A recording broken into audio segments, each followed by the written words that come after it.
Soeharto hadir dalam penetapan Prabowo Subianto sebagai Presiden terpilih periode 2024-2029. Didampingi putranya Didit Hedi Prasetyo, mantan istri Prabowo itu tampak tersipu saat ditanya apakah siap menjadi ibu negara. Adapun diketahui hubungan Titi dan Prabowo belakangan disorot karena semakin dekat. Keduanya bersama Didit kerap memamerkan momen kedekatan di depan publik.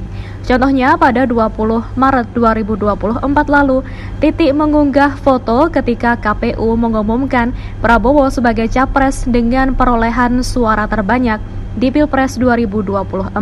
Adapun status pernikahan Prabowo Titi termuat di dalam dokumen pencalonan masing-masing yang didaftarkan ke KPU RI. Pasalnya, selain Prabowo yang mencalonkan jadi capres, saat itu Titi juga maju sebagai calon legislatif atau caleg DPR RI Dapil DIY. Di dalam dokumen milik Prabowo, status pernikahan mereka tertulis pernah. Sementara Titi hanya menulis huruf P yang sama artinya yakni pernah menikah.